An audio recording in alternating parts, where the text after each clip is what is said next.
Bene, buonasera a tutti, ringrazio tutti i soci, tutti gli ospiti che sono venuti a trovarci per questa serata.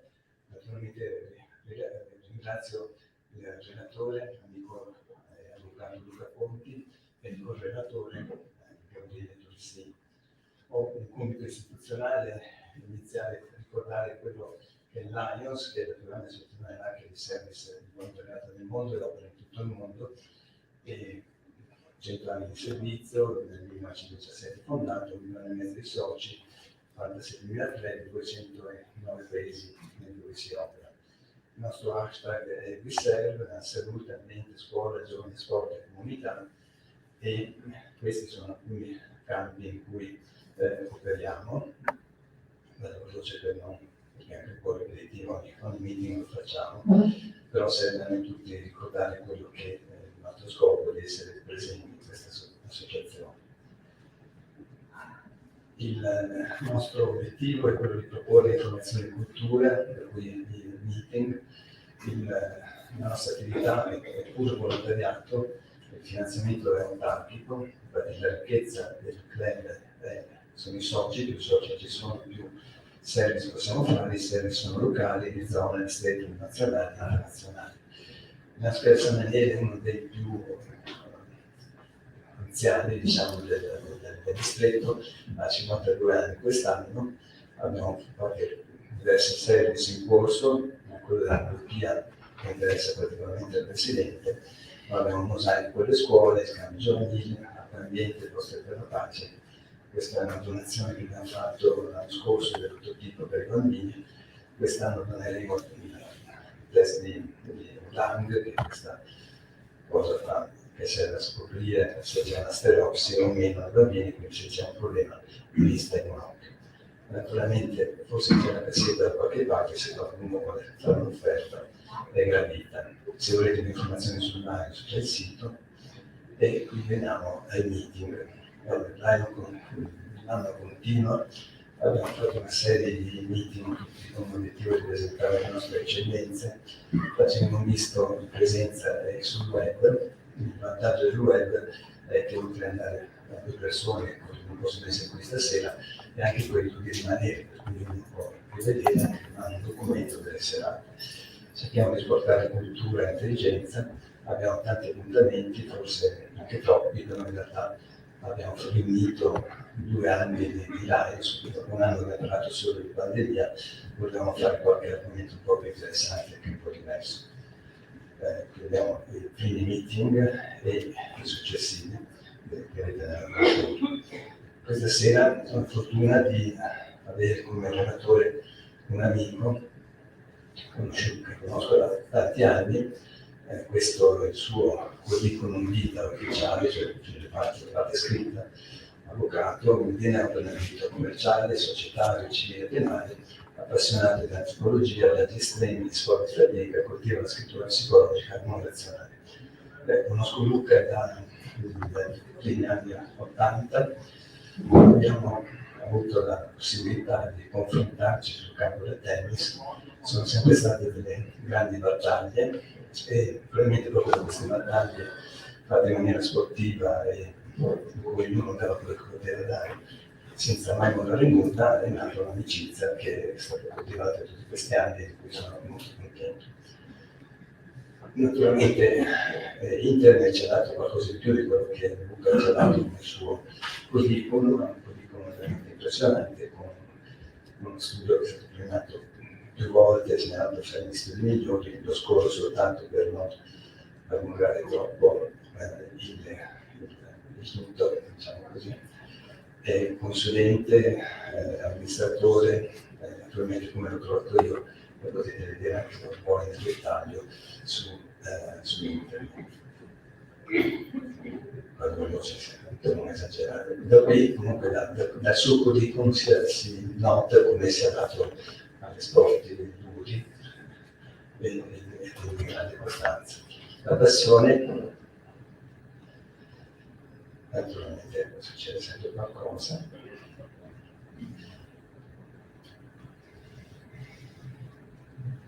L'ultima passione è quella per la scrittura, e da qui è nato l'incontro di stasera. il titolo del libro, Avvocato sì, dice sempre tutto, è abbastanza intrigante, poi in un periodo come questo in cui l'argomento giustizia era assolutamente in primo piano, abbiamo approfittato del libro per poi parlare di più cose e di questo sarà Gabriele a condurre la serata. Grazie Luca per la presenza.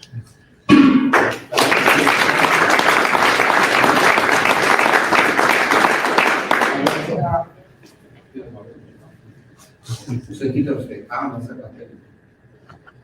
Meglio? Ok. Buonasera a tutti. Allora, in realtà, quando Giorgio mi chiese di condurre questa serata, questa chiacchierata, cui sarò rigorosa per i tempi non preoccupati, Giorgio, mi è sovvenuto un fatto che mi lega, per quello che si può dire, a Luca. Già mi è simpatico perché prima mi ha detto che sei stato più giovane di me, e non è vero, lo dico già subito, ma nel 2017-2018, se vi ricordate, quando era esplosa il caso Sauvignon in regione, mi venne l'idea di organizzare una serata, grazie a Fabrizio Testa, se avevamo ricordato, in cui il titolo era emblematico per il contesto. Il titolo era Sauvignon e banche popolari, giustizia e gogna mediatica, perché quello che era accaduto, se vi ricordate, era questa sorta di processo al Sauvignon inaugurato quando, guarda caso, all'inaugurazione di Friuli-Doc con un battage giornalistico mediatico incredibile. Quella serata fu una serata molto riuscita, al di là della parte culinaria, però mi fece apprezzare il fatto che Luca ha una capacità di dirimere quelle che possono essere le nebbie che ci sono all'interno delle procedure giudiziarie, eccetera, che diede a tutti i presenti l'idea proprio della persona, del nocchiero che guida la barca e sa perfettamente la rotta che deve seguire, anche per consentire a noi di essere sulla barca e seguire quello che dicevo. Per cui la prima cosa che ti chiederei stasera, prima di cominciare, visto che ci siamo sentiti anche stamattina, perché voi sapete il discorso di referendum, per cui chiaramente dovevamo toccarlo per forza, di referendum sulla giustizia, io direi prima di tutto se tu ci fai un quadro di chi è Luca Conti, al di là del mito. No, io non ho parole per esprimermi, innanzitutto devo ringraziarvi per questo invito e poi quello che ha detto Giorgio, quello che hai detto tu è già oltre quello che si può descrivere di me. Io sono un operatore della giustizia, non credo di limitare le vostre parole, quindi mi sento già lusingato dalla vostra amicizia e dalle vostre parole. Però a questo punto mi dici, perché hai deciso di fare l'avvocato, al di là di tutti i premi che voi potete vedere che lo studio ha preso in questi anni, e soprattutto recentemente, perché è facile prendere i premi una volta e poi non rinnovarli. Perché decidi di fare l'avvocato e cos'è che ti lega, che ti ha legato, che ti ha affascinato, che ti ha comunque coinvolto in questa strada? Ma adesso non vorrei coinvolgermi in una narcosi collettiva da libro cuore, però da giovane ho avuto dei problemi familiari e io ho identificato la professione dell'avvocato come la professione paradossalmente dell'uomo libero, no? Ma in realtà, come spesso succede nella vita, uno pensa di essere l'artefice del suo destino, mentre invece sono delle circostanze che lo decidono, e quindi per me l'avvocato ha rappresentato la possibilità di dire io tutto sommato non dipendo da nessuno, come mi era successo di mi accadesse di malgrado causa la vita per tanti anni. Quindi ho immaginato la professione dell'avvocato con questo grande vantaggio di poter dire sono un uomo libero. Non è proprio così, ma questo era il sogno giovanile e adolescenziale. E poi una seconda nota, che è quello che mi accomuna la descrizione di Giorgio, che l'avvocato è una professione incredibilmente competitiva ed è molto stimolante per questo, perché è una professione dove uno viene messo in discussione ogni giorno, perché uno può avere una soluzione per un cliente, può fare un contratto bene, può vincere una causa, ma alla fine conta sempre il successivo. Quindi devi metterti sempre in discussione devi ricominciare ogni giorno, quindi questo secondo me è il particolare più affascinante della professione, che sei giudicato fisiologicamente per risultati, anche se comincia a parlare di ipocrisia, il nostro codice civile dice che l'avvocato è una prestazione di mezzi, che vuol dire in senso tecnico che si vince o perdi la causa è la stessa cosa. Ma questo lo dice il codice civile, non lo pensa nessuno, come molte cose che si dice nella giustizia, che in realtà non sono così. Certo. E tocchi il tasto giustizia, per cui secondo me andiamo proprio ai fatti contingenti. Su YouTube. I giudici così sono, cioè, loro... Per cui visto che parli proprio di giustizia, no? Chiaramente oggi la stampa, i media ci hanno comunicato questo esito sui referendum, eccetera. Ecco, se parliamo di giustizia oggi e arriviamo a fatti come questi, no? Cioè in cui alcuni referendum vengono accettati, quello sulla responsabilità diretta delle cose in realtà non viene accettato. Cos'è la giustizia? Ma non so cosa dirvi, io ci credo perché non potrei fare questo lavoro, però se voi vi immaginate un'aula di giustizia dove c'è scritta la legge è uguale per tutti, la scritta la legge è uguale per tutti ha davanti a sé o sopra di sé l'immagine del crocifisso, che è la più grande ingiustizia storica della vita, uno comincia a dire funziona bene questa cosa o in termini simbolici forse non si è scelto il massimo per rappresentare che la legge uguale per tutti o non si possa sbagliare. Io credo che il vero dramma della giustizia, però parlo con tutta la modestia del caso, sia rappresentata dal fatto che tutte queste riforme non possono funzionare perché non ci vuole che funzionino, non c'è nessun interesse a cambiare. E provo a fare un esempio per richiamare l'evocazione di Giorgio. Io penso al mondo sportivo, se voi pensate al mondo sportivo, la caratteristica del mondo sportivo, io sono un acceso sostenitore, adesso non vorrei sconvolgere le suscettibilità, ma sono convinto che lo sportivo di professione è un uomo geneticamente più evoluto socialmente, nel senso che ha delle caratteristiche di comunicazione, di empatia, di partecipazione alla vita che spesso almeno i giuristi o gli intellettuali non hanno, ma provo a calarlo nelle pratiche. Lo sportivo, cioè se io avessi voluto vincere o cercare di vincere con Giorgio Beltrame, che è un giocatore molto forte di ritmo, avrei dovuto dire devo cercare di spezzare il suo ritmo. Nel tennis si dice così, quindi giocare di morte, giocare di smorzate, scendere la rete, non dovevo impedire che lui trovasse il suo ritmo. Allora, se io mi fossi avvicinato a lui o avessi consigliato a uno di avvicinarsi a lui sapendo che poteva perdere, avrei avuto la reattività dello sportivo che dice grazie Luca del consiglio che mi dai e io voglio cercare di vincere con Giorgio Beltrame e migliorare. Questo è quello proprio che manca nel sistema della giustizia. Nel mondo dello sport, se una persona cerca di aiutarti, di farti migliorare, di crescere, questa persona tendenzialmente ti dice grazie, perché mi ha aiutato a cambiare, a modificare. Guardate le storie di questi meravigliosi sportivi di questi giorni, vedete la Loggia, vedete la storia di Nadal, vedete persone che misurano il cambiamento sul miglioramento. Invece il sistema giustizia è ancorato sui pregiudizi, perché il giurista per sua natura non accetta di essere criticato, no? Il giurista è prigioniero della sua figura e se va bene non ti legge, non ti consiglia quando gli consigli di migliorare, oppure addirittura si offende, addirittura magari la fa pagare al tuo cliente. Cioè, voglio dire, il nostro sistema, adesso parlando di casi paradossali, non è alimentato né con la filosofia di voler crescere, o di voler migliorare, o di voler cambiare, perché poi si associano come si vuole cambiare.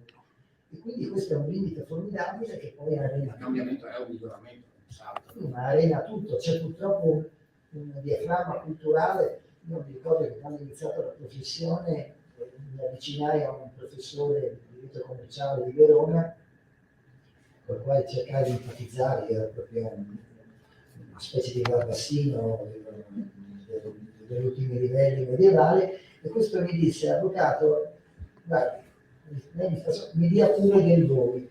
Io per anni sono stato lì a pensare che cos'è che mi mancasse della mia conoscenza lessicale, perché mi ha detto del buono, ma se non mi avesse detto così, cosa mi avrei dovuto dire, come l'avrei dovuto chiamare. Però questo è il mondo dell'università, questo è il mondo della nostra cultura, questo è il mondo, non c'è partecipazione e non c'è crescita. Questo secondo me è la chiave di volta per spiegare perché tutti i progetti di riforma sistematicamente si arrendono. Ma non c'è crescita, allora io ti faccio un altro appunto. Di tutti i referendum, l'unico che in realtà viene cassato anche dal Consiglio nazionale della magistratura è quello della responsabilità civile diretta dell'elettorato. E qui si incastra col concetto di responsabilità che viene di fatto negato, diciamo così, o vuole essere negato. Questo è un argomento delicato e chiederebbe tempi lunghi. Io capisco ed è comprensibile ed è giustificato che il sistema giustizia rivendichi una sua autonomia, che significa che un pubblico ministero possa esercitare l'azione penale con assoluta indipendenza, senza condizionamenti politici. Però credo che un sistema che individui i poteri senza la responsabilità non possa funzionare per definizione, no? Quindi non so perché si debba confondere la necessità dell'indipendenza con il fatto di avere comunque delle regole che sono nella logica di chi vuole migliorare, no? Perché chi vuole migliorare nella propria contributo all'accertamento della verità alla giustizia dovrebbe avere l'interesse a capire che cosa è sbagliato.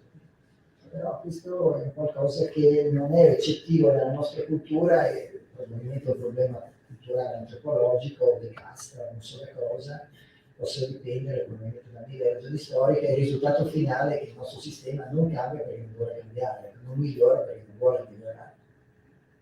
Questo non è diciamo così un buon viatico, però. No, è un limite della nostra cultura, è un limite che io, guardate bene, non sto pensando che sia una colpa, come magari una volta si tende a dividere il mondo in termini manichei tra bene e male, sia una colpa dei giudici o sia una colpa dei pubblici ministeri, perché i primi responsabili sono gli avvocati, perché gli errori giudiziari, nonostante la nostra categoria non voglia mettere in discussione, dipendono dal fatto che noi evidentemente come avvocati non siamo riusciti a fare bene il nostro lavoro. Quindi i primi che devono migliorare sono gli avvocati, che non riescono in qualche modo a illustrare le ragioni della difesa e producono il risultato finale che dentro un giorno è sempre incredibile, incredibili, esiti diversi tra il primo e il secondo grado, percentuali di errori che sono incredibili. Se voi misurate la percentuale di errori della nostra giustizia sono allarmanti, sono proprio delle cose che inquietanti. Per arrivare un Presidente della Repubblica, quando si insedia, a toccare come primo argomento questo, con tutta la sua delicatezza e equilibrio, dà l'idea che è diventato un problema endemico, un problema proprio di conformità con l'Europa. Infatti mi sarei riallacciato al discorso di Mattarella perché era molto allarmante. Per chi lo ascolta da fuori, dice se arriva a tanto vuol dire che effettivamente il tasto è veramente, non dico più rigoroso, però è pericoloso nel sistema e diventa sempre più pericoloso. Sì, il problema secondo me dopo il Covid è esploso. Io non so per quale ragione degenerata. Se avete visto queste pubblicazioni che sono uscite da parte di magistrati che denunciano dei casi, sono secondo me davvero inquietanti, no? Perché uno si immagina che in 500 pagine che scrive Rizzo, che scrive Palamara, dovrebbero seguire milioni di querele per diffamazione, no? Per tutto quello che c'è scritto dentro. E invece c'è questo silenzio letargico dove tutti si sta zitti, tutti si vive in una... certe cose non si possono dire o le si dice scherzando, come cerco di fare io, perché non ci si può mettere in discussione. Noi avvocati siamo la prima categoria che non si vuole mettere in discussione, siamo prigionieri del nostro passato. Un tempo si parlava latino in maniera ubriacante, adesso si parla inglese con lo stesso effetto, però la distanza nostra dall'empatia e dal rapporto di ascolto è evidentissima. Senti, in realtà quando Giorgio mi disse facciamo... Ah no, aspetta, una domanda. Perché arrivi a fare lo scrittore? Perché ti viene a scrivere il libro? Allora, lì è una passione che ho coltivato da sempre, dai tempi in cui ero in collegio di ordine religioso, e a Firenze ho sempre avuto questa passione di scrivere. All'epoca scrivevo perché mi serviva un po' per focalizzare il mio pensiero e per concentrarmi sul pensiero alternativo. Adesso scrivo un po' come divertimento, questi raccontini molto brevi, molto scherzosi, per prendersi un po' meno sul serio, per scherzare su delle cose molto serie, perché è diventato un modo per vivere diversamente da quello che sono, sicuramente un alter ego. Io per natura sarei, come dice Giorgio, una persona che sta lì a lottare fino all'ultimo punto del terzo set, questo è il mio temperamento, pugnace come Entrambi allora. infatti eravamo al terzo set in un caso, però il libro, la scrittura mi serve per fermarmi delle volte, per focalizzare dell'attenzione e per mettere in discussione anche certe dinamiche che delle volte sono troppo, voglio dire, proiettate sul fare e non magari sul riflettere. E senti, io mi aiuto sempre con le slide in realtà, perché dopo queste serate in cui siamo confrontati, gli spunti sono usciti chiaramente dal libro e dopo vedete anche da qualche altro testo. C'è una frase che mi ha colpito, no? Nel libro c'è questo passaggio che tu hai voluto ribadire, che forse più degli psicanalisti sono gli avvocati e i giudici a penetrare nell'inconscio umano, a raccogliere la rabbia, il furore, i deliri, le tragedie, i drammi nascosti nei gruppi, nelle famiglie, negli individui. Per cui c'è un valore nella professione che si rifà, se vuoi, al fatto del perché ho fatto l'avvocato. Però, come dicevi tu, è vero che sono loro i primi, cioè gli avvocati e i giudici, a penetrare nell'inconscio umano, più degli psicanalisti, voglio dire, per parte. Ma io credo che il rapporto con la giustizia sia un rapporto particolare, nel senso che tutti coloro che si accostano con delle riserve mentali, quindi il lavoro, cioè, provo a fare un esempio, se io vado dal medico e dico mi fa male qui sulla destra, poi magari sbaglio a dire il fegato e la milza, perché non me ne intendo, però indico un dolore dove c'è, poi il medico capisce.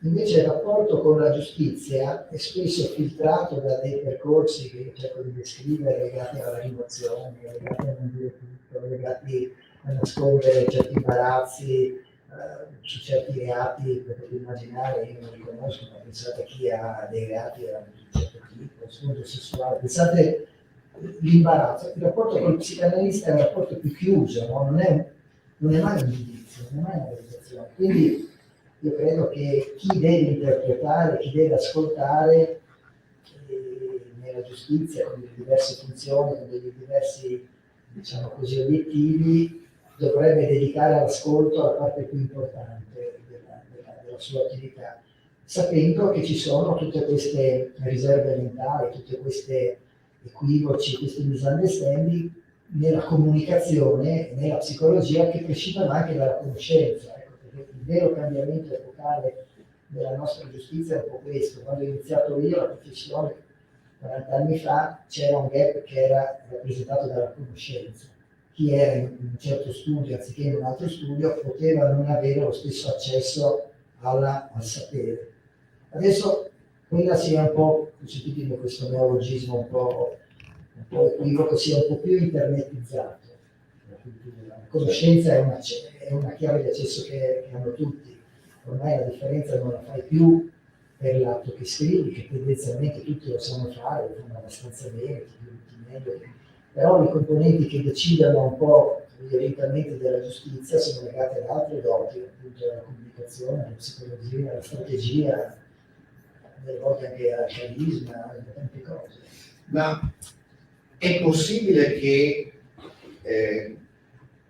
il ruolo dell'avvocato, del giudice, abbia questa valenza dal punto di vista proprio di penetrare l'inconscio, perché comunque il soggetto che si rivolge all'avvocato e chiede la giustizia al giudice è più debole in quel momento, cioè la barriera osmotica lascia passare infinite più fluire di sensazioni, di emozioni, eccetera.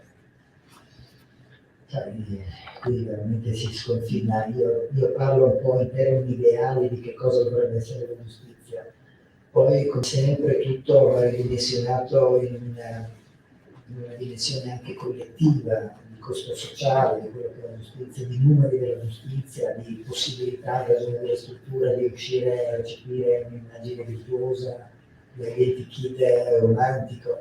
Quindi è chiaro che dopo tutti i discorsi vanno calati nei rapporti, secondo me, di economicità. Cioè, voglio dire, una causa che è di valore limitato, secondo me, dovrebbe trovare un costo sociale proporzionato alla risposta, ma proprio perché la sentenza, come voi sapete, è pronunciata in nome del popolo italiano. Un avvocato che sbaglia per un giudice, pronuncia una sentenza.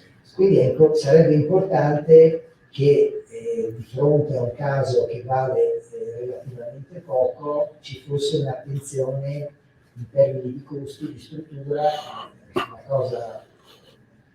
Se una causa vale 1.000 euro, si può fare 400 pagine per motivarle, perché quelle 400 pagine vanno a detrimento di altri tempi e di altre risorse che vanno dedicate. Però c'è chi potrebbe dire, rovesciamo, no, nel mio caso è l'unico importante, tu devi dedicare tutto il tempo che vuoi, anche nel mio caso, anche se vale 1.000 euro. È un problema complicato che investe quello che è vero, secondo me, il problema della programmazione e della giustizia, ma direi di tutti i sistemi economici, cioè non tanto quello di individuare dei valori prioritari, sui quali ormai, salvo nei casi metaclinici o quasi da studi psicanalitici, siamo tutti d'accordo, quanto nell'individuare la gerarchia di questi valori.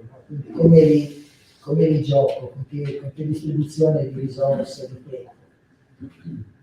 Dentro della strada, tu avresti una ricetta in questo senso? No, troppo grandi per me. Io credo. Un'idea, una traccia. Io posso credere soltanto in quello che faccio, cioè nell'impegno personale, non respiri, voglio dire, orizzonti così vasti.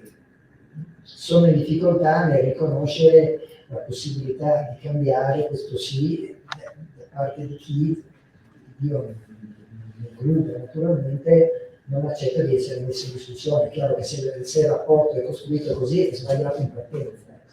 Poi sul resto credo solo in impegno individuale, credo che ognuno di noi debba cercare di dare il meglio.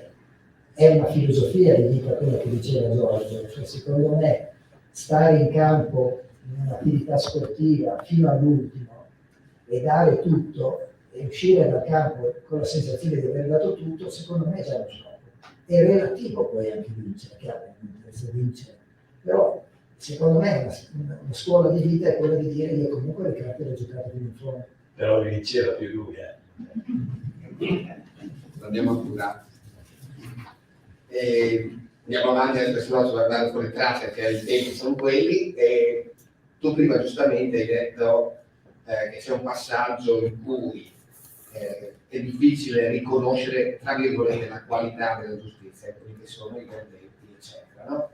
Allora, in realtà, quando Giorgio mi parlò di questa serata, io stavo leggendo questo libro di Kahneman, che era uno psicologo. In realtà io lo leggevo per il mio mestiere, no? Kahneman, perché voi abbiate un'idea, è in economia e in finanza i Nobel più importanti dell'ultimo periodo sono tutti psicologi. Per cui da Thaler a Kahneman sono persone che cercano di indagare perché i soggetti sbagliano le proprie scelte quando paradossalmente sono estremamente semplici. I mercati azionari nel lungo periodo salgono, però noi siamo soggetti purtroppo a quelle ondate di paura e di euforia che condizionano poi i risultati dei portafogli. Kahneman in realtà scrive questo libro e mi incuriosisce il titolo in realtà, no? Perché rumore, dici, ma che cosa vuol dire rumore? In realtà dovete pensare, casualmente voglio dire, no? Che il libro non parla di finanza, ma apre completamente un capitolo, cioè 3/4 del libro parla di giustizia, perché in realtà vedete il passaggio, l'incipit del libro proprio, e dopo vi spiegherò brevemente cosa vuol dire rumore, ma già Luca lo ha accennato nei passaggi precedenti. Lo diceva, è inaccettabile che persone condannate per lo stesso reato ricevano sentenze drasticamente diverse, come per esempio 5 anni di reclusione per una e con lo stesso reato libertà vigilata per l'altra. eppure in molte situazioni è proprio quello che accade. Perché voi abbiate un'idea, io ho provato a simularvi questa sorta di ragionamento sulla giustizia con una cosa abbastanza semplice. Penso che siamo tutti capaci di immaginare che se la realtà dei fatti è il 4 e ciò che diciamo all'avvocato, per cui dopo arriveremo al libro, è il 5, è evidente che noi sappiamo tutti che la somma è 20, scusate, il prodotto è 20. In realtà, in campo giudiziario, la sentenza fa questo. Perché? Perché a fronte degli stessi elementi da cui dovremmo trarre un giudizio, in realtà poi vedete che al di là del 20 che c'è, ma ci sono altri 6, 7 risultati che nel giudizio avvengono di fatto. E conseguentemente, questo è uno studio tra l'altro partito, vedete, tantissimo tempo fa, nel 73, con questo giudice americano che disse: guardate, che in realtà lui capì immediatamente che il risultato, meglio la sentenza, non dipendeva dal caso o dal singolo imputato, quanto dal singolo giudice, che è assurdo, no? Ovvero dalle sue opinioni, dalle sue preferenze. Paradossalmente nel libro si racconta addirittura che nella sentenza potesse essere, tra virgolette, influenzante o il tempo atmosferico il risultato della squadra del football americano del weekend, no? Per cui quello che voglio chiederti è, ed è una domanda che poi anche stupida, però a questo punto è necessaria per noi che siamo qua ad ascoltarti e che ci dai una chiave di lettura di questo mondo. Ma nel diritto esiste una sola verità? Perché poi il libro ipotizza anche di utilizzare le intelligenze artificiali per diminuire il rumore. Il rumore sono tutti i condizionamenti, quelli che vi ho detto prima, atmosferici, risultati sportivi, l'umore. Cioè il rumore è quello che condiziona il risultato che dovrebbe essere 20, non 17, 19 o 21. Allora, esiste davvero una sola verità oppure dovremmo parlare di ciò che nel diritto è precario? È una bella domanda questa. Kahneman in un libro, ha scritto questo libro che si chiama Rumore, prima ancora aveva scritto questo libro che si chiamava Pensieri lenti, pensieri veloci, sono tutti e due libri che dovete leggere, credo che nella cultura di una persona non possano mancare. E quello che diceva Gabriele è esatto. Lui cosa sostiene? Parlo con un pressapochismo che mi vergogno per andare alla sostanza. Lui sostiene che sebbene la giustizia, lui è sostenitore dell'intelligenza artificiale applicata alla giustizia, nel contesto. Lui cosa sostiene? Che sebbene l'intelligenza artificiale su base algoritmica possa presentare dei clamori di approcci, diciamo così, ostracistici, legati così come la si presenta, nei suoi studi, che sono studi comparati sulla giustizia non italiana, meno male, sulla giustizia americana, israeliana, eccetera, lui ha misurato che è vero che c'è una minore penetrazione del caso singolo della giustizia algoritmica o artificiale rispetto alla giustizia degli uomini, ma i risultati sono molto più soddisfacenti su scala sistemica. Questo è il suo algoritmo che sviluppa. E questo suo algoritmo si fonda sulla circostanza che dice che la psicologia del giudicare nella giustizia, ma io lo allargo, cerco di allargarlo in generale, è condizionata da degli eventi meteoropatici o estremi o voglio dire condizionati che non hanno nulla a che vedere con l'accertamento della verità. Lui chiama rumore questo fenomeno evocativo del condizionamento mediatico, di come una persona possa giudicare un'altra in ragione dei condizionamenti che sono del tutto estranei al caso concreto. Quindi sei in un certo contesto, perché storicamente ti trovi in quel momento storico, giudichi la stessa situazione. Che hanno fatto degli esperimenti incredibili di situazioni dove lo stesso giudice ha deciso diversamente lo stesso caso che gli è stato presentato, non accorgendosi che era lo stesso caso.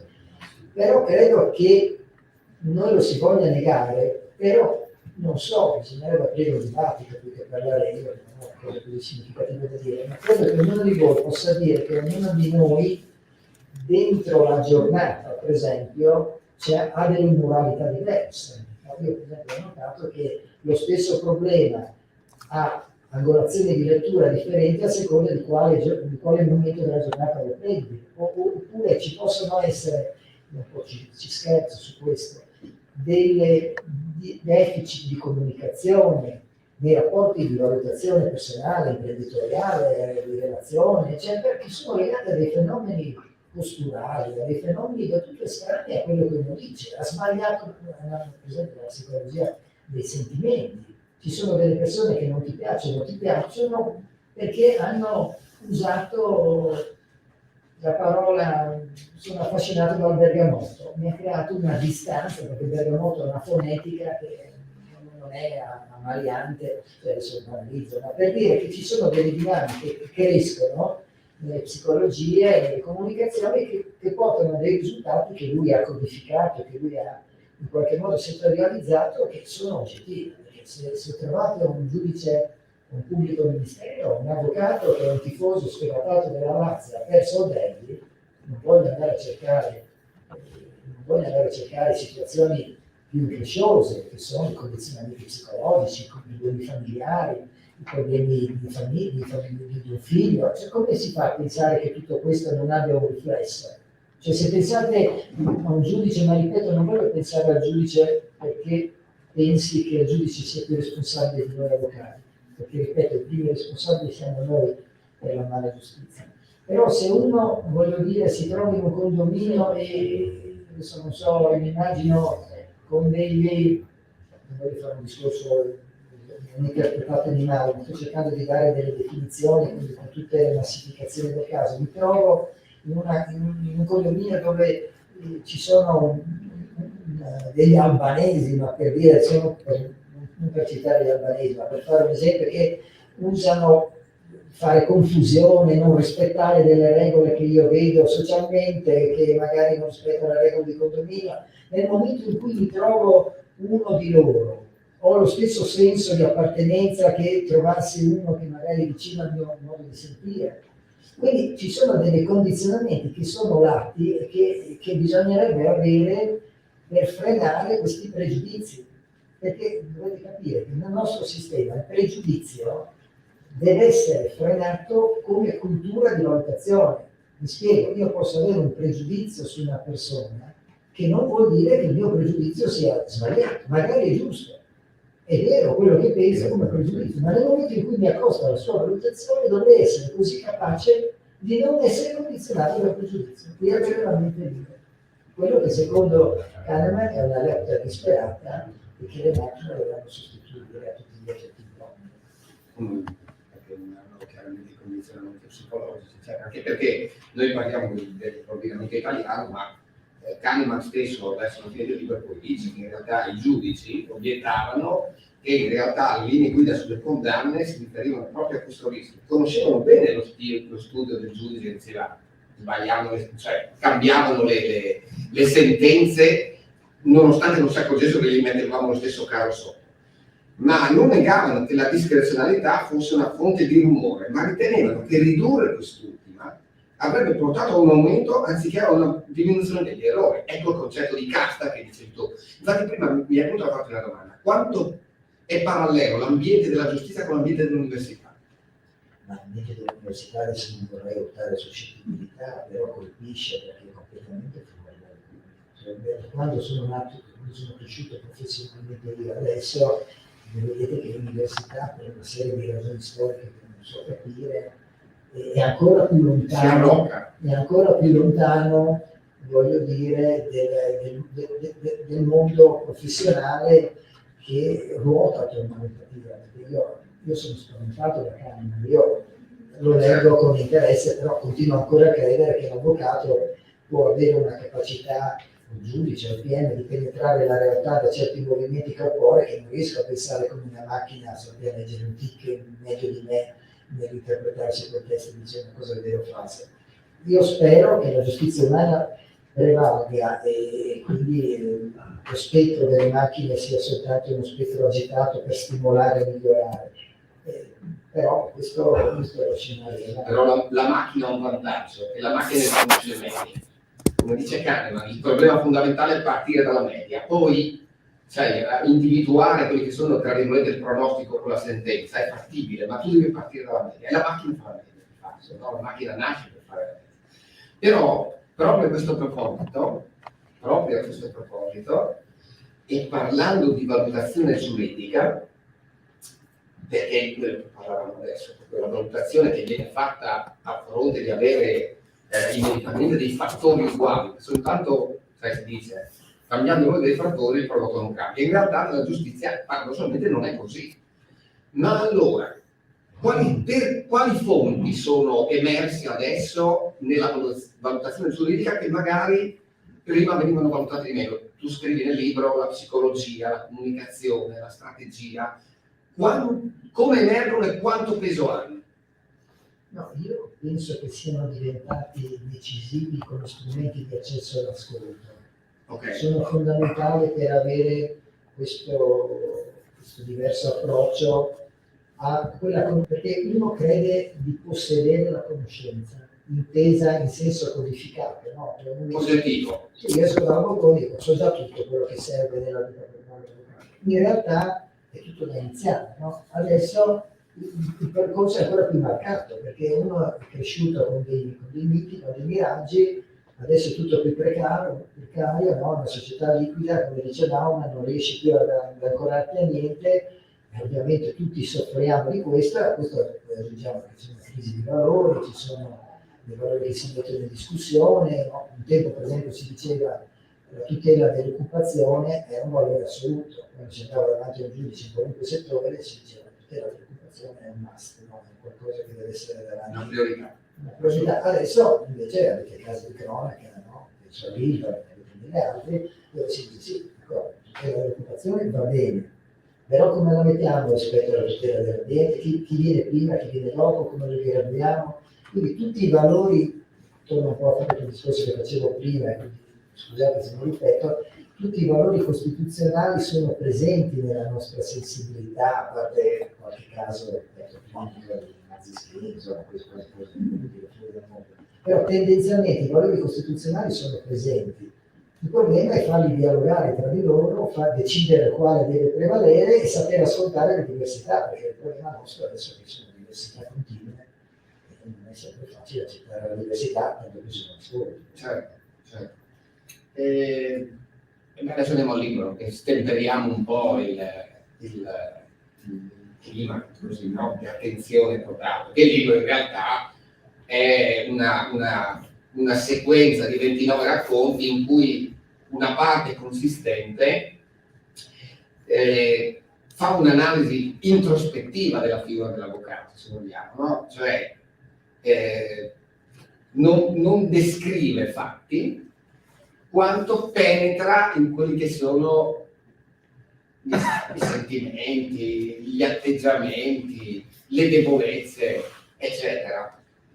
Allora, prima di tutto ti chiedo, il libro ha la storia di un personaggio, l'avvocato Castano di Tongo, che già nel nome, tu dicevi prima su Bergamoto, no? In realtà c'è un pezzettino del libro in cui il dramma di Castano è quando si dice che avere una vera e propria cuccagna, e la cuccagna gli ha fatto scappare la preda di quella cena, no? Però la storia dell'avvocato è una storia simpatica, ma la domanda che ti faccio è quanto c'è di Luca Ponti nella storia di Castano? Quasi niente, ci sono degli aneddoti che intercettano delle esperienze, qualche esperienza di quelle descritte, per esempio quella del professore universitario, un racconto che ho scritto, che effettivamente questo l'ho vissuto, lo racconto perché è curioso, il racconto l'ho sviluppato diversamente, c'era una causa molto importante nel Veneto di una banca, io avevo avuto questo incarico da questa banca che doveva difendersi da immaginavo perché anche nel modo in cui l'hai declinato. E sostanzialmente gioco un po' su questa cosa, viene questo professore universitario che davanti al giudice di provincia milanese, il professore universitario milanese va davanti al giudice di provincia e dice: giudice, non so se voi conoscete questa giurisprudenza che a Milano è particolarmente illuminata, ed è una cosa che noi a livello meneghino sviluppiamo da anni, non so se qui la conoscete, e io vedo la trasformazione, voglio dire, kafkiana, nel senso camaleontica del metamorfosi del giudice, vedete, prima giallo, viola, poi rosso, e comincia a insultare questo professore universitario davanti a me, che mi dice delle cose imbarazzanti. Per tutto il tempo che ha parlato, continuava a schernirlo, diceva, ah sì, è arrivato lui, parla lui, che è la cosa peggiore. Immaginate, dovete esporre una tesi societaria e davanti avete uno che vi guarda, sì. E vabbè, la causa poi si vinse.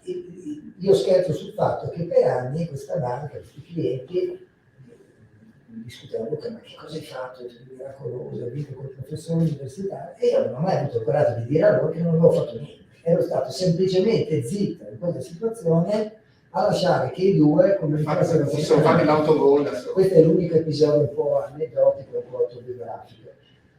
Però di solito sono osservazioni che io vedo dall'esterno, non c'è niente nel caso in cui io mi riconosca, perché ho una pugnacia diversa, però mi piace affrontare il tema, non so se voi nella vostra vita misurate come me, di accettare di non possedere tutto, cioè che ci siano delle dinamiche nell'affrontare i temi che delle volte rimangono senza un perché, c'è un'incomunicabilità delle volte senza un perché, però c'è un'incomunicabilità, cioè non voglio arrivare sempre, adesso non voglio entrare suscettibilità per carità, però non voglio arrivare col solito romanzo che disegna una storia con i soliti sviluppi simulati dove c'è la spiegazione dell'amore felice, infelice, tradito, che poteva essere diversamente.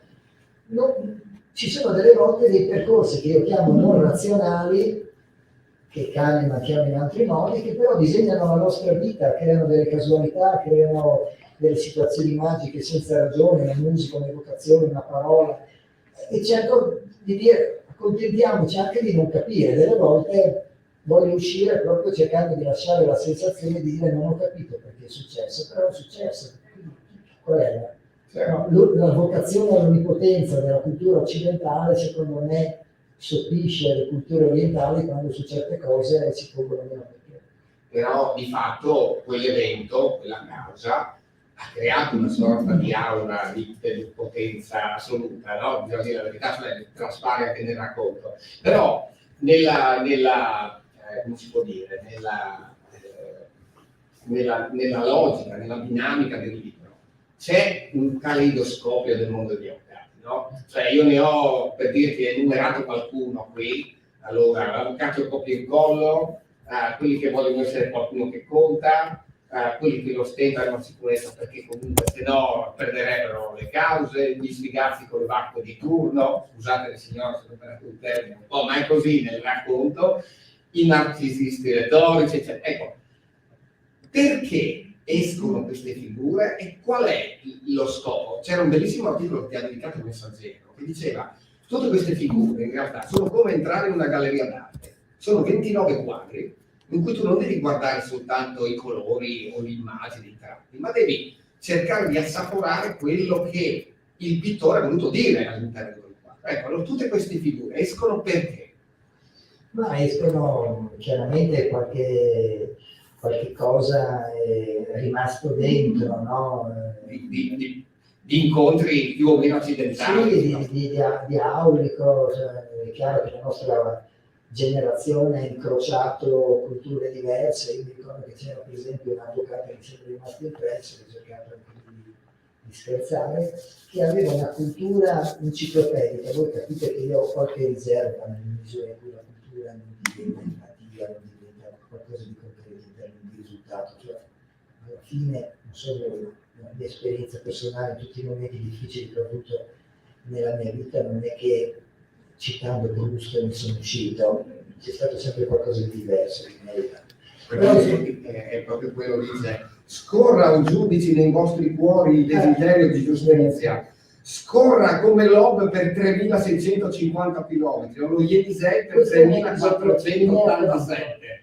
Questo era un avvocato che faceva le citazioni con una cultura mnemonica pazzesca, nel senso che era in grado di descrivere le 10 montagne con le altezze, i 10 fiumi più lunghi, e le estensioni dei laghi, e usava sempre usare queste forme auliche: scorrano i vostri cuori, il giudice della giustizia, scorrano i vostri animi, il desiderio di verità, scorrano, e cominciava a scorrere Livenza, e diceva i chilometri esatti di Livenza, e a me era rimasto impresso di come si preparasse questo, una specie di rischiatutto formidabile, quindi per riuscire a esemplificare di come doveva scorrere qualcosa, in quel caso come doveva essere alto o come doveva essere profonda la fossa delle Marianne, diceva tutte le profondità del mare. E quello era uno sfoggio di cultura che io lo trovavo, mi è rimasto sconato. Si chiamava Google, no, in realtà non si chiamava Google. Però è bellissimo come lo definisci alla fine di quel capitolo, perché la definizione è mitica, perché la definizione è il trombonismo consapevole, perché lì incarna completamente il passaggio. Bene, però questo riguarda gli avvocati, però tu nel libro tratteggi anche le figure dei clienti e ne trai diciamo essenze, come per i quadri di prima, cioè non i colori, non le linee, ma quello che si è voluto dire all'interno di quel quadro e conseguentemente anche dei clienti. Sì, quello non è per niente autobiografico, quindi sono un po' delle cose che Riflessioni. sono delle riflessioni che non traggono neanche origine soltanto dalla professione. Per esempio a me colpisce il reclutamento, cioè perché scelgo quello come avvocato? Uno dice scelgo quello perché è tendenzialmente il migliore, o perché vince le cause, o perché... Dopo stasera sicuramente ne avrai qualcuno in più, sicuro. No, non lo so, ma invece delle volte ti colpisce che vedi delle persone che dicono: scelgo quell'avvocato perché conosce, cioè delle cose che, oppure ho scelto quell'avvocato quindi ci sono delle volte dei collegamenti che incuriosiscono, ma incuriosiscono in senso buono, nel senso che vorrei descrivere come la varietà della selezione della persona con cui tu devi dialogare delle volte segue delle evoluzioni che non sono quelle che ti aspetti, o quelle che sono collegate a quello che ti immagini che dovrebbe essere il criterio di selezione, ma sono magari legate a dei fenomeni, voglio dire, catativici comprensibili. Senti, una curiosità che adesso esce un po' dalla traccia, anche questa. Come si evolve il rapporto cliente-avvocati durante una causa? Cliente-avvocato durante una causa? Se si evolve? No, il rapporto con l'avvocato deve evolversi, perché io sono di parere che il segreto dell'avvocato è quello di intercettare i bisogni e saperli soddisfare nel corso del tempo. E quindi con le evoluzioni delle cause che possono avere anche degli sviluppi che uno non controlla, perché non ci si aspetta che l'avvocato possa cambiare la verità. Quindi anche il titolo dell'avvocato ci dice sempre tutto chiaramente provocatorio, non è così. Però volevo dire, se io devo descrivere come interpreto la professione, credo che il tempo dedicato all'ascolto, non solo all'inizio ma anche durante, è fondamentale, è la cosa più importante che si può. Castano invece la vive un po' diversamente. Ho sbagliato io Castano, ora Castano. Castano C'è un giocatore della Juve, Castano, era lo stop della Juve. Castano la vive diversamente perché voglio scherzare un po' su questo, su certi rapporti di ipnosi dove tu vedi che le persone si concentrano nei particolari, dici cosa c'entra. Quindi non mi rappresenta, ma rappresenta, diciamo così, delle deviazioni che non sono debolezze, sono particolarità, ecco, nell'approccio della persona. Certo, La giustizia non è capita, non è capita delle persone. Cosa vuol dire non è capita delle persone? Io credo che sia un dato oggettivo che c'è una disaffezione verso la giustizia che deriva dall'incomprensione della macchina. Non so se avete mai fatto caso che quando si parla di giustizia tutti ci dicono, senza neanche averlo letto, Kafka, che ormai è diventato associato alla giustizia. Sì, ormai è kafkiano, si dice. Quello si dice kafkiano perché non capisco una cosa, e lo si dice sempre nella giustizia, perché proprio quando uno entra dentro determinati meccanismi della giustizia non c'è niente che corrisponde. Insomma, Siamo tutti Gregori in pratica. Quando... Vi faccio una domanda: se voi partecipate a un processo penale, voi vi trovate davanti un test, faccio una cosa per alleggerire questi pesantezzi dei argomenti, ma se voi avete davanti voi avete un test, voi fate una domanda al test. Il test, cosa fate? Fate una domanda in termini di educazione di bon ton, vi guarda e vi risponde. Noi dobbiamo dire, no, non guardare me, guarda il giudice. E questo già comincia a dire, come guarda il giudice? Mi hai fatto la domanda a te, perché no, non devi guardare me perché c'è un retropensiero che se io lo guardo con i miei movimenti corporei potrei condizionare le risposte. Quindi chiedo a lui guarda me, sente me, ma non può guardare me, deve guardare il giudice che non gli ha fatto la domanda. Dopodiché succede che arriva uno che fa una verbalizzazione che ci mette qualcosa anche di suo, adesso ci sono le stimotipie fortunatamente. Quindi voglio dire, la dinamica proprio della comunicazione è trascurata dentro il processo, per dire, un test, soprattutto adesso io non ho esperienza di processi di un certo tipo, perché mi occupo appunto di materie dove la componente del test è importante ma non è essenziale. Ma pensate chi fa, non so, omicidi, violenze carnali, questi reati dove c'è la parola di uno contro l'altro. Probabilmente il modo migliore per riuscire a decifrare la verità non è soltanto sulla base di quello che uno dice, ma di cosa fa, dice certe cose. No? Bisognerebbe saper decifrare gli atteggiamenti, i movimenti corporei. Invece tutto questo manca nel processo. Nel processo italiano le nostre posture invece hanno un loro peso.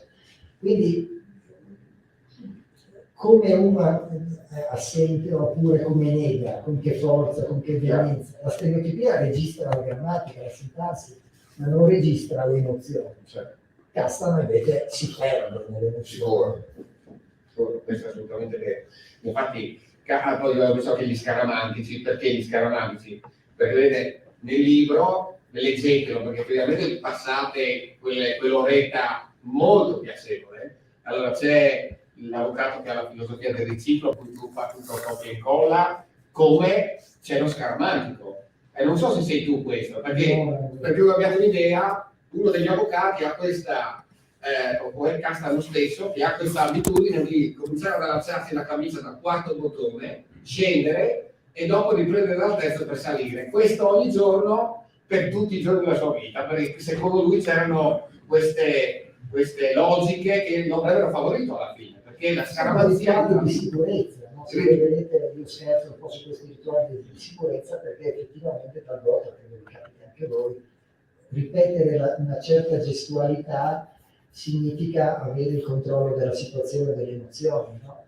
Quando uno magari è in tensione, non potrebbe essere un processo, questo caso è diverso perché lo scopo è dire non ha importanza se ha il naso camuso, se ha l'unco, se ha capelli, non ha capelli, il braccio storto. Cioè il libro è focalizzato sull'aspetto emotivo, emozionale e psicologico, quindi tutto il tempo dedicato voglio dire, alla ricerca di una toilettatura non è importante se non è funzionale la psicologia. Certo, assolutamente. Un passaggio, cioè sto nel tempo, non preoccuparti, se mi guardi. Perché vedevo che mi guardi. Certo, non c'è solo la sindrome di Nadal, facciamo un'altra adesso, perché secondo me un passaggio sulla sindrome di Nadal puoi rispondere, perché tennis per 3-14 ci sta.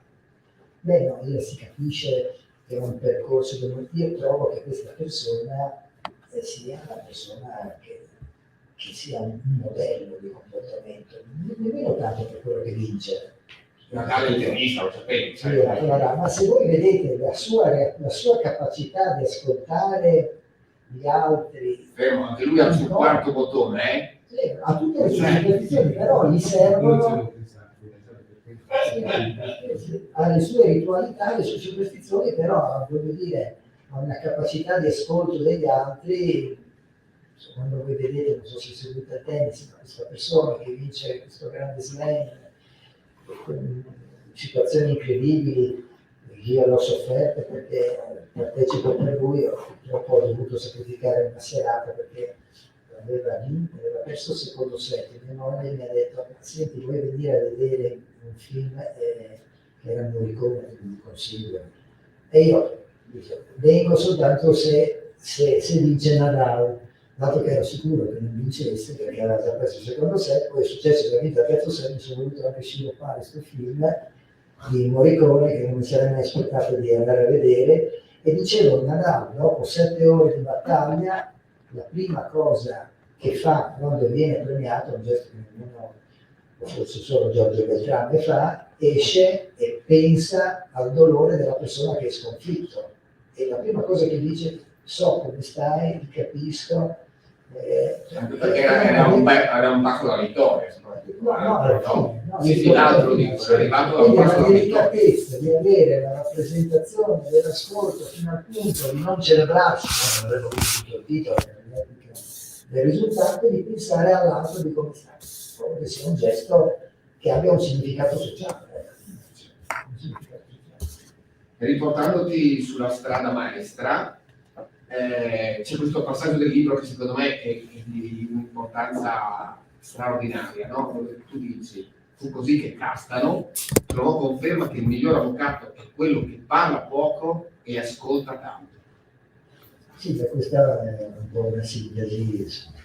Sono convinto che l'avvocato conta più per quello che sente che per quello che dice. Ecco, perché è importante l'ascolto? Quale diciamo così, arma in più ti dà? Quale strumento per entrare nell'inconscio anche del Ma non so, io non so la vostra esperienza, ma non trovate curioso che ci siano delle culture diverse dalla nostra che focalizzano la conoscenza, l'accesso alla verità, l'accesso addirittura alla scesi esclusivamente all'ascolto?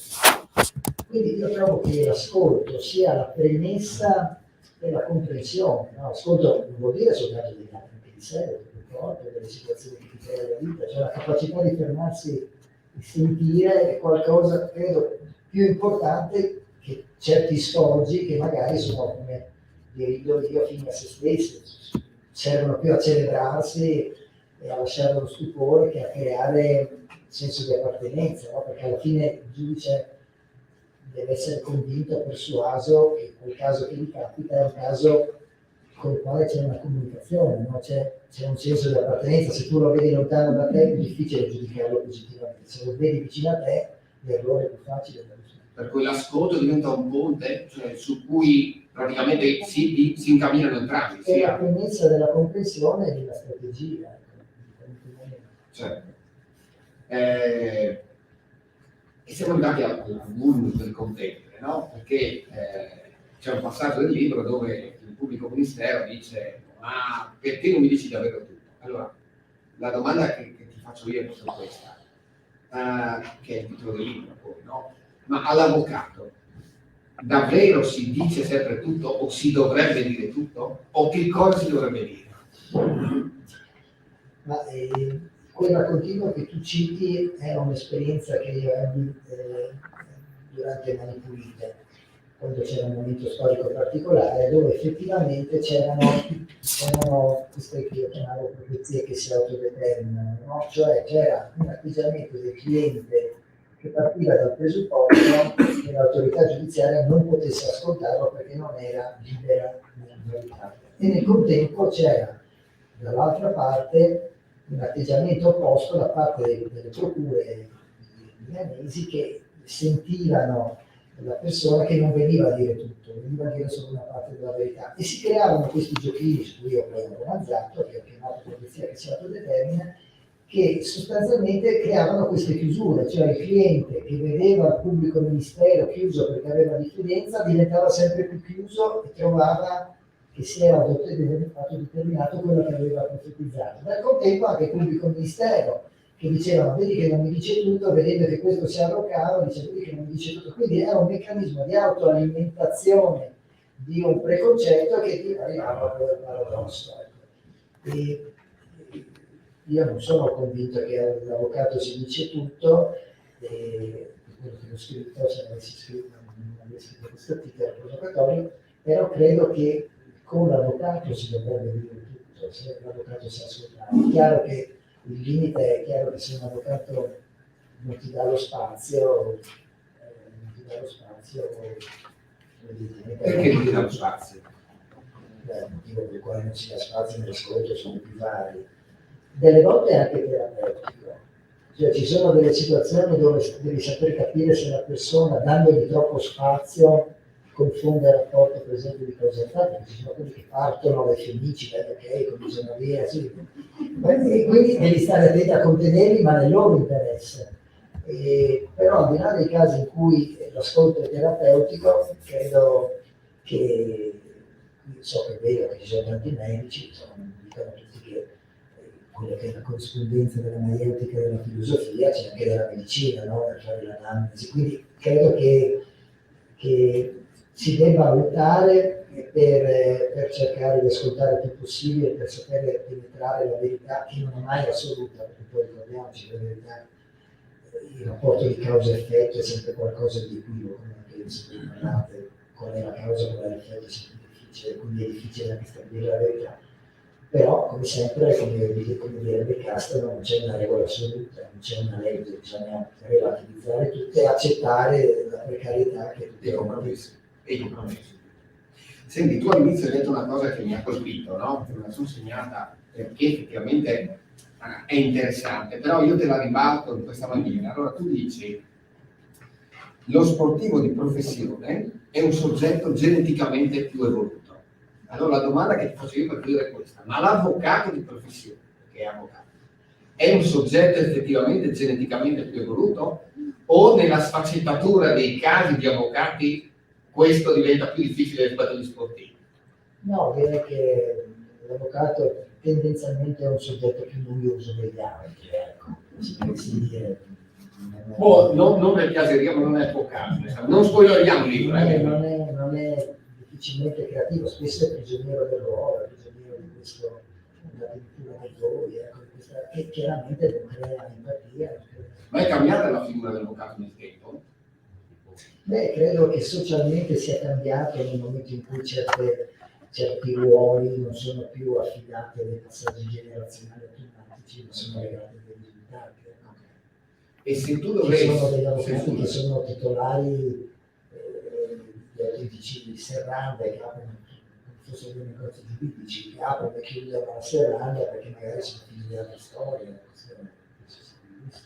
Ecco, un'ultima domanda, poi dopo chiaramente se avete domande le facciamo. L'ultima, ecco, se tu dovessi dare ai presenti e a quelli che ci seguono online una sorta di decalogo o qualche regola da seguire nel momento in cui dobbiamo approcciare un rapporto con l'avvocato, quali potrebbero essere le chiavi che ci dai in mano?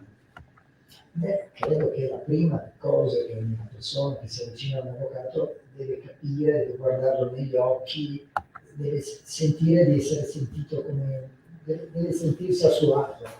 Io credo che la cosa più importante è che un cliente deve sentirsi rappresentato, deve appoggiarsi. L'avvocato deve essere qualcuno che si assume lo stress, la tensione. Tante volte non può dare risposte certe perché sarebbe un cialtrone se lo facessi, no? Delle volte ti chiedono, scusi, io devo fare una fusione transnazionale in Serbia, nel contempo però ho una scissione da fare, come posso fare entro il weekend? È chiaro che tu devi avere il senso del limite, della finitudine della tua esistenza, però credo che la cosa più importante della persona sia quella di dire, guardo negli occhi l'avvocato, sento che lui è con me, no? Sento, perché io in fondo affido la mia vita e quindi affido il mio destino, affido le mie relazioni, affido tutto il riparto mediatico, perché poi adesso noi parliamo della giustizia, ma sappiamo benissimo che la ricaduta mediatica di una vicenda spesso anticipa quelli che sono le durate dei processi, no? Le durate dei processi spesso sono autentici auguri di buona salute per generazioni future, no? Quindi quello che conta è anche la gestione dell'immediato, perché se una persona viene distrutta sulla stampa e poi per 5 anni magari ha ragione, già ci sia avvocato, però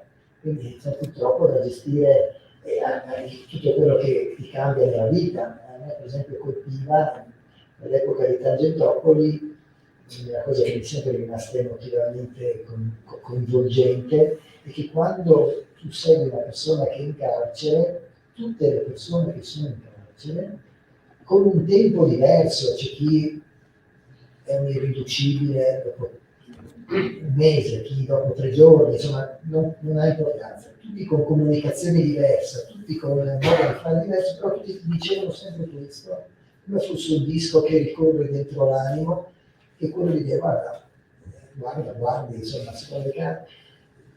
Io sono rimasto senza parole, no? Perché credevo di avere attorno a me tante persone su cui facevo affidamento, che mi sono venute completamente a mancare. E nel contempo poi ho trovato delle persone che mi hanno regalato un sorriso, una pacca, una risposta, una lettera, un segnale che non mi sarei aspettato. Quindi quello che succedeva sempre in calcio, che tutti ti dicevano, c'è questa distanza tra come la società, le persone che ti sono vicino reagiscono di fronte a un evento, di come magari altre persone sapevano darti solidarietà e empatia. Questa è una cosa che mi ha sempre... Questo dello sguardo, tra l'altro, sono andato a riprendere una delle parti finali, senza spoilerarmi il libro, perché c'è una trama e una conclusione. Ma c'è un passaggio sugli sguardi, infatti l'ho beccato al volo, dice: se tu mi avessi osservato con gli occhi avidi di chi vuole davvero sapere, ti avrei confessato tutto. Qui l'importanza degli sguardi a questo punto diventa anche più importante dell'ascolto, o diventa una forma di ascolto. Sì, quello che dici tu, con quell'equivoco causa-effetto, no? Certo. Sono io che non ti parlo perché tu non mi hai messo nelle condizioni, sei tu che non mi hai detto quello che dovresti. Quindi anche lì sulla comunicazione c'è spesso questo equivoco, no? Io non parlo perché l'avvocato è chiuso, o l'avvocato è chiuso perché quello non mi parla, cioè, e devi sbrogliare queste matasse cercando concretamente di arrivare a delle forme di comunicazione. Io per esempio ho usato il copyright, una cosa grandissima, come tutte le cose di quello. Però io, dato che ero un po' ossessionato da queste figure mitologiche, questi totemi, questi grandi studi di Milano, perché io facevo il commerciale, quindi facevo sempre questi studi, e venivo dalla provincia, avevano sempre trattato con quello che viene dalla Gallia, e vedevo questi vasi Ming, queste cose che questi avvocati, il grigio, avevano questi grandi studi, figlio del nonno di, cioè un bisnonno, cioè, sono risalivi. Allora io ho adottato questa tecnica di, anche perché si pone sul serio, di mettere nel mio studio delle foto appunto di antropologia, di viaggi, perché sono appassionato. E queste foto non hanno importanza per come sono fatte o per la qualità, perché non sono un grande fotografo, però sono delle foto che a me servono nella comunicazione, non si accorge, perché le persone che vengono con dei drammi interiori delle volte terribili, vedendo la foto, trovano un modo per comunicare, cioè, o relativizzano, dicono insomma dai, sto morto, forse sotto meglio di lui, no? Oppure scherzano, oppure ti dicono beh sì, io non ci sarei andato, io andrei. Cioè è un modo per creare quel primo link del primo momento che è difficile, perché delle volte dici, come cominciare a raccontare la mia vita.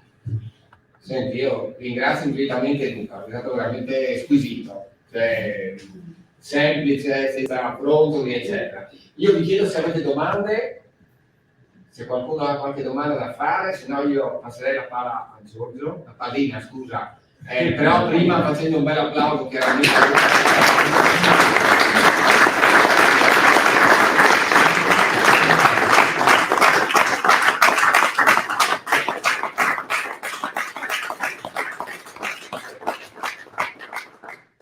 Io devo ringraziare Luca e ringrazio anche te, intervistatore. Ero curioso di vedere cosa sarebbe riuscito a tirare fuori. Comunque il libro prendetelo perché è molto divertente, si legge facilmente, è molto interessante. Adesso, prima di trasferirci di là, direi di darti gli omaggi ufficiali del club. Ufficialità rituale, ahimè. Infatti, allora c'è il bilancino dei nostri circontani. Poi dopo 2 anni Grazie di cuore. Grazie